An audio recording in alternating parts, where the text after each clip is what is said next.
to the 60s as we approach sunset. Temperatures yesterday and the day before was in the 80s, 70s, all courtesy of the offshore wind. Santa Ana's blew through, and we did forecast that Tuesday to be our warmest day. Now we're looking at those temperatures tumbling, a big tumble, if you will, down to average, potentially even cooler, all courtesy of the dip of the jet stream, and it's making its approach across Southern California, dragging in that cooler air with it when you're getting winds coming out of the north. We're looking at wind speeds 25 to even 50 sustained at times across areas of the Grapevine, the I-5 corridor. The 126 would be impacted as well. Fillmore to Santa Paula, just a heads up, gusts could range up to even 70 miles an hour, and unfortunately the Santa Clarita Valley also being impacted by winds as well. Wind advisory will also eventually go into place.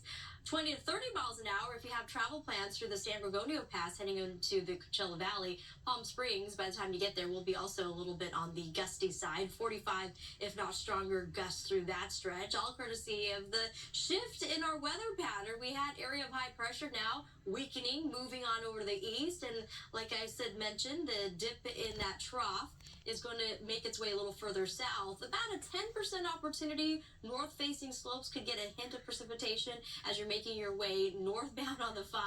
The further north you go, we are picking up some precipitation in the form of rain and snow in the northern tier of the state. And if you're heading over the Pacific Northwest, they're still getting pounded by rain as well. High pressure is going to be rebounding, building back in, and the offshore flow will be with us. So by late Friday, Saturday and Sunday, you may plan away because we're going to be reintroducing more sunshine. Temperatures getting a little bit warmer again due to the offshore conditions. Will make it pretty nice, pretty dry all the way through next week. It's the shift in winds that we're really concerned about.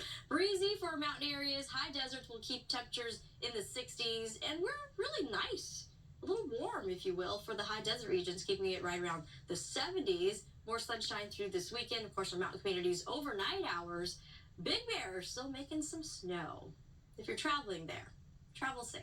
Those winds. Back to you two. That's right. Speaking of travel, there's Soumada. Have you been considering possibly buying an electric vehicle? Well, a new report says interest could be fading just a little bit. We're going to tell you why. Interesting. Plus,